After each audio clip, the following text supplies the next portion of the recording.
अस्सलामुअलैकुम दोस्तों, उम्मीद करता हूँ आप खैरियत से होंगे। आज की वीडियो में हम प्राइमरी स्कूल टीचर पीएचडी का पास्ट पेपर अपलोड करते हैं।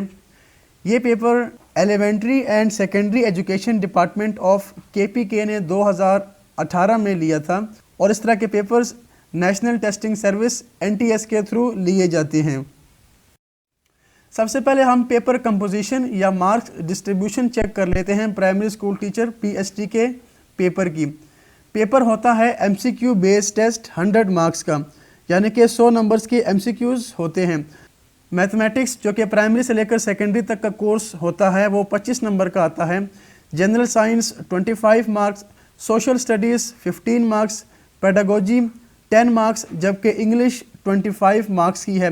ये डिस्ट्रीब्यूशन मैं आपको इस पेपर की बता रहा हूँ 2018 की, जो कि मैं अपलोड कर रहा हूँ। यह डिस्ट्रीब्यूशन मार्क्स की चेंज भी हो सकती है। हो सकता है पेडागोजी के 20 नंबर के आ जाएं या 15 के आ जाएं, मगर सब्जेक्ट्स यही हो सकते हैं। इसके अलावा भी सब्जेक्ट हो सकते हैं लाइक उर्दू, इस्लामियात, ठीक है। वो तमाम सब्जेक्ट जो आपने प्राइमरी से लेकर सेकेंडरी तक के पढ़े हैं उसमें से पेपर बन सकता है। एब्रीविएशन देख लें। पीएचटी का मतलब है प्राइमरी स्कूल टीचर, सीटी means certified teacher and SST means secondary school teacher. तो आज की वीडियो में हम मैथमेटिक्स पोर्शन को कवर करेंगे। वैसे 25 मार्क्स का मैथमेटिक्स पोर्शन है, तो कोशिश करेंगे कि ज़्यादा से ज़्यादा क्वेश्चंस एक वीडियो में सॉल्व करें। तो आपने मुझे कमेंट में ये बताना है क्या मैथमेटिक्स के साथ साथ मैं बाकी पोर्शंस भी अपलोड करूं, यानी general science, social studies, English वगैरह, या सिर्फ मैथमेटिक्स की ही वीडियोस बनाऊं। तो चलिए शुरू करते हैं क्वेश्चंस। क्वेश्चन नंबर 1 है 625 is the perfect square of. 625 किसका परफेक्ट स्क्वायर है? 5, 25, 55 या 1250। कोई भी सवाल हो, चाहे वो रियाजी का हो, मैथमेटिक्स का हो, या कोई भी सवाल हो, उसको हल करने से पहले आपको सवाल की समझ होनी चाहिए कि क्वेश्चन में क्या पूछा जा रहा है। तो यहाँ पर क्वेश्चन ये है कि 625 किसका परफेक्ट स्क्वायर है, यानी इनमें से ऐसा कौन सा नंबर है कि उस नंबर को उसी से मल्टीप्लाई करें तो आंसर 625 आ जाए।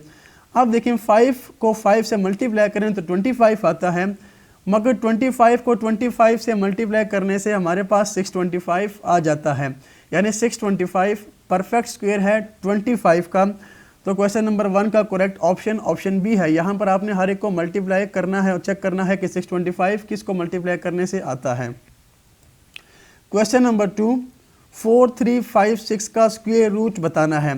ये क्वेश्चन नंबर 1 का इन्वर्स है, यानी कि इन ऑप्शंस में से ऐसा कौन सा ऑप्शन है कि उसको उसी से मल्टीप्लाई करें तो आंसर 4356 आ जाए। क्या 33 को 33 से मल्टीप्लाई करने से ये नंबर आएगा या नहीं आएगा?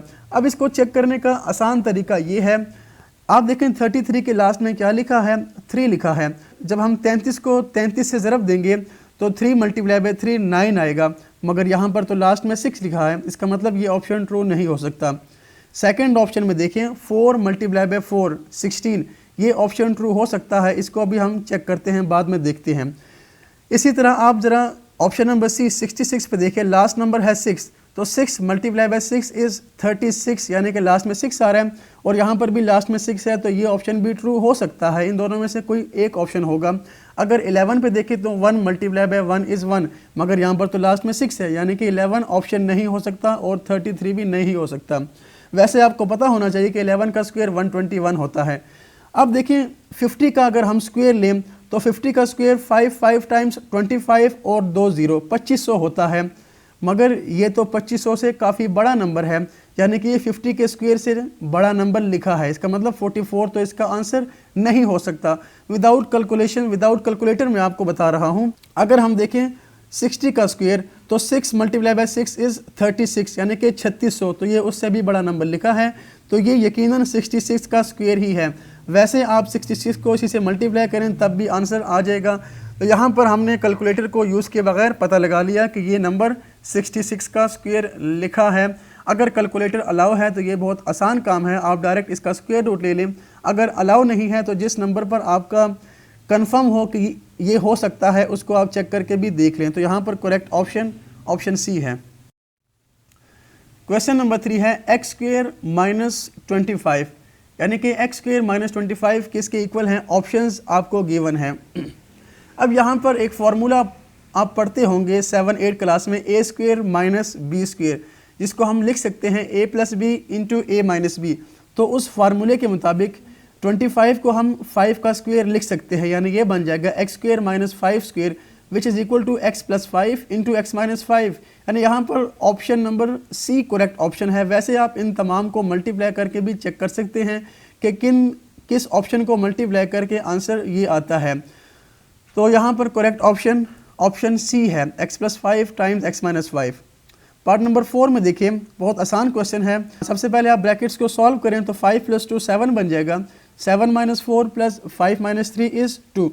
अब देखिए आपने ये गलती नहीं कर देनी कि 4 + 2 6, क्योंकि 4 से पहले तो नेगेटिव साइन है। 4 और 2 यहाँ पर ऐड ही नहीं हो रहे, यहाँ पर 7 और 2 ऐड हो रहे हैं। तो जो नंबर्स ऐड हो रहे हैं आपने उनको जमा कर देना है। 7 + 2 is 9 and 9 - 4 is 5। DMAS rule आपने पढ़ा होगा, वो यहाँ पर लगा देना है। तो उसके मुताबिक क्वेश्चन नंबर 4 का करेक्ट ऑप्शन सी है 5। क्वेश्चन नंबर 5 है, the age of a mother is 2 times the age of her daughter. यानी वालदा की एज बेटी की एज से 2 टाइम्स है, डबल है। After 5 years the sum of their ages will be 49 years। 5 साल बाद इन दोनों की उम्रों का सम, एजेस का सम 49 होगा, 49 होगा। The age of the daughter will be, इस वक्त बेटी की एज क्या होगी? ऑप्शंस आपको गिवन हैं। तो स्टार्ट करते हैं ज़रा सॉल्यूशन। सबसे पहले हमने लेट कर लिया कि जो बेटी की उम्र है, डॉटर की एज है, वो x ईयर्स है। उसके बाद आपको गिवन है कि age of mother is 2 times the age of her daughter, कि जो वालदा की एज है वो डॉटर की एज को डबल करेंगे तो अम्मी की उम्र आ जाएगी, वालदा की उम्र आ जाएगी। इसका मतलब एज ऑफ मदर वो 2 × x है। x जो भी होगा उसको 2 से मल्टीप्लाई करें तो एज ऑफ मदर आ जाती है। आगे आप देखें, आफ्टर 5 years, तो 5 साल बाद, 5 साल बाद क्या होगा? 5 साल बाद दोनों की उम्रों में 5 का इजाफा हो जाएगा। तो after 5 years age of daughter क्या बन जाएगी? x + 5। इसी तरह एज ऑफ मदर बन जाएगी 2x + 5। After 5 years the sum of their ages will be 49 years। अब 5 साल के बाद इन दोनों की उम्रों का जो मजमुआ है, सम है, वो 49 बन जाएगा। तो इस कंडीशन को हम कुछ यूँ लिख सकते हैं, given that sum of age of daughter and age of mother, ये किसके इक्वल है? 49 के, क्योंकि हमें गिवन है। अब हमने इस इक्वेशन को सॉल्व करना है, यहाँ से x की वैल्यू फाइंड करनी है, और जो x की वैल्यू फाइंड होगी वो हमारा आंसर होगा। तो सिंपल है, अभी आपने इसको सॉल्व करना है। x + 2x is 3x, 5 + 5 is 10, 49 - 10। 10 को हम राइट साइड पे ले जाएंगे तो ये नेगेटिव बन जाएगा 39, और 3 को डिवाइड कर लें तो आंसर आ जाएगा 13। 39/3 इज़ 13। इसका मतलब है कि x की वैल्यू 13 है, और x की वैल्यू क्या थी? x तो हमने एज ऑफ डॉटर के इक्वल रखा था, यानी एज ऑफ डॉटर, बेटी की जो उम्र है वो 13 साल है। यहाँ पर बी ऑप्शन करेक्ट ऑप्शन है। तो क्वेश्चन ये मुश्किल नहीं है, सिर्फ गिवन स्टेटमेंट को आपने समझना है, और स्टेटमेंट को यूज़ करते हुए हमने क्वेश्चन को सॉल्व कर लिया। वैसे प्रॉब्लम्स ऑन एजेस के हवाले से वीडियो मेरी चैनल पर पड़ी हुई है, आप वहाँ से भी इस तरह के क्वेश्चंस देख सकते हैं। नेक्स्ट क्वेश्चन है क्वेश्चन नंबर 6, द नंबर 1 और उसके बाद है 9 0। इसको हम क्या रीड कर सकते हैं? 100 बिलियन, 10 बिलियन, 1 मिलियन या 1 बिलियन? आप देखें, अगर 10⁻6 लिखा है यानी कि 1 है और 6 0 हैं, ठीक है, इस 10⁻6 का मतलब है कि यहाँ पर 6 0 आएंगे, तो इसको हम 1 मिलियन रीड करते हैं, यानी कि 10 लाख। अगर 10⁻9 है यानी कि 1 और उसके बाद 9 0, तो उसको 1 बिलियन यानी कि 1 अरब कहते हैं। इसी तरह अगर 10⁻12 हो तो वो 1 ट्रिलियन यानी कि 1 ट्रिलियन के बराबर होगा, और 10⁻15 को हम 1 क्वाड्रिलियन, 1 क्वाड्रिलियन कहते हैं। अब अगर यहाँ पर ज़ीरो की तादाद देखी जाए तो ये 9 ज़ीरोज़ है, 9 ज़ीरो हैं, यानी कि 10⁻9 है, तो इसको हम 1 बिलियन कहेंगे, 1 अरब। इसको आपने याद रखना है, ठीक है। अगर 6 ज़ीरो हो तो वो 10 लाख 1 मिलियन होता है, और अगर 9 ज़ीरो हो जाएं तो वो 1 अरब यानी कि 1 बिलियन के इक्वल होता है। तो इसका करेक्ट ऑप्शन 1 बिलियन यानी कि option D correct. Question number 7, 81y² - 64x²। इसकी वैल्यू क्या होगी? गिवन ऑप्शन में से कौन सा ऑप्शन करेक्ट है? अब पहले मैंने आपको एक फार्मूले के बारे में बताया, a² - b² के बारे में। तो आप देखें क्या 81 किसी नंबर का स्क्वायर है? बिल्कुल 81 9 का स्क्वायर है। इसी तरह 64 8 का स्क्वायर है। तो हम उस फार्मूले के मुताबिक इस नंबर को लिख सकते हैं, यानी हम यूँ लिख सकते हैं 9y whole square minus 8x whole square.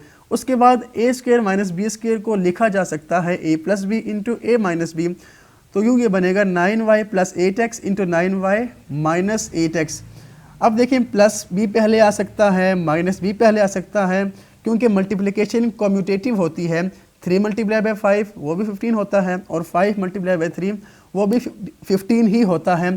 तो यहाँ पर नेगेटिव पहले लिखा है, इससे कोई फ़र्क नहीं पड़ता। अगर प्लस लिख लें तब भी ठीक है, माइनस लिख लें तब भी ठीक है। करेक्ट ऑप्शन यहाँ पर ऑप्शन सी है। Question number 8, the sum of 3 consecutive even integers is 66। Question क्या है कि 3 मुसलसल आने वाले कंसेक्टिव इवन इंटीजर्स यानी कि जुफ्त आदाद हैं और उनका जमा करें तो वो उन तीनों को जमा करें तो वो 66 आंसर आता है, 66 आता है। उनमें से सबसे बड़ा नंबर कौन सा होगा? सबसे पहले हमने लेट किया कि जो इंटीजर्स हैं वो x, अब चूंकि इवन इंटीजर्स हैं तो हमने इनमें 2 को ऐड किया, यानी कि इंटीजर्स x प्लस 2 और x प्लस 4 हैं। गिवन कंडीशन के मुताबिक इनको जमा किया जाए तो आंसर 66 आता है। तो मैंने यूँ ही किया, इनको जमा कर लिया। सो x प्लस x 3x बन जाएगा एंड 4 प्लस 2 इज 6 और गिवन है कि इनका सम 66 के इक्वल है। अब हमने वैल्यू फाइंड करनी है x की। 3 को डिवाइड करें तो x बन जाएगा 22। तो ये हमने सबसे स्मॉलेस्ट इंटीजर निकाल लिया 20। उसके बाद 20 में 2 जमा करें 22 और नेक्स्ट होगा 22 जमा 2 24। अब सवाल ये है कि इनमें से सबसे बड़ा इंटीजर कौन सा है? तो आपके सामने सबसे बड़ा इंटीजर 24 है। आप इनको जमा करके चेक कर सकते हैं। इन तीनों को जमा किया जाए तो आंसर 66 ही आएगा। तो इस क्वेश्चन के मुताबिक हमारा करेक्ट ऑप्शन सी है। Question number 9, 4 multiply by 1/3 means. इस स्टेटमेंट का क्या मतलब है? ऑप्शंस गिवन है। क्या इसका मतलब है कि 1/3 को 4 दफ़ा मल्टीप्लाई करें या 1/3 को 4 दफ़ा जमा करें? तो ये चीज़ आपने समझनी है। अगर आपके सामने लिखा हो 2 प्लस 2 प्लस 2 प्लस 2 यानी कि 2 4 टाइम्स ऐड हो रहा है, तो इसका आंसर क्या आएगा? इसका आंसर आएगा 8। और इसको हम कुछ यूँ भी लिख सकते हैं 2 मल्टीप्लाई बाई 4। 2 मल्टीप्लाई बाई 4 या 2 को 4 दफ़ा जमा करें, बात एक ही बनती है। मगर इसके बरक्स अगर हम एडिशन की जगह मल्टीप्लिकेशन लगा दें, 2 multiply by 2 multiply by 2 multiply by 2, इसका आंसर 8 नहीं आएगा, इसका आंसर आएगा 16। इसको हम 2 मल्टीप्लाई बाई 4 नहीं लिख सकते क्योंकि 2 मल्टीप्लाई बाई 4 तो 8 होता है, 16 नहीं होता। तो इसके लिए हम ये इलामत, ये सिंबल यूज़ करते हैं 2 रेज़ टू पावर 4। जितने भी नंबर्स हैं आपने उसको पावर में लिख लेना है। अब यहाँ पर बेस है 2 और नंबर्स कितनी दफ़ा मल्टीप्लाई हो रहे हैं? 4 दफ़ा। तो ये 2 पावर 4 16 होता है। यानी कि अगर 4 नंबर मल्टीप्लाई हो रहे हैं, सेम नंबर्स हैं सारे, तो उसको हम पावर में लिखेंगे और अगर ऐड हो रहे हैं तो उनको हम मल्टीप्लाई में लिख सकते हैं। अब अगर यहाँ पर आप देखें तो ऑप्शन ए तो करेक्ट नहीं हो सकता। अगर करेक्ट होता तो उस केस में 1/3 पावर 4 लिखी होती। ऑप्शन बी तो 4 मल्टीप्लाई बाई 3 12 आता है, ये तो बिल्कुल ही गलत है। ऑप्शन सी करेक्ट ऑप्शन हो सकता है या करेक्ट ऑप्शन है, क्योंकि 4 मल्टीप्लाई बाई 1/3 का मतलब है कि हम 1/3 को 4 दफ़ा जमा कर रहे हैं। जब इनको जमा किया जाए, एलसीएम बेस आप देखें, डिनोमिनेटर वो सबकी सेम है 3 आ जाएगा और न्यूमिनेटर ऐड हो जाएंगे 1 + 1 + 1 + 1 जो कि 4/3 ही बनेगा। और यहाँ पर भी 4 मल्टीप्लाई बाई 1 4/3 ही बनेगा। ऑप्शन डी भी यहाँ पर गलत है, रॉन्ग है। C is the correct option. Question number 10, 5 union 5 complement is equal to which one, यानी कि 5 यूनियन 5 कम्प्लीमेंट किसके इक्वल होता है?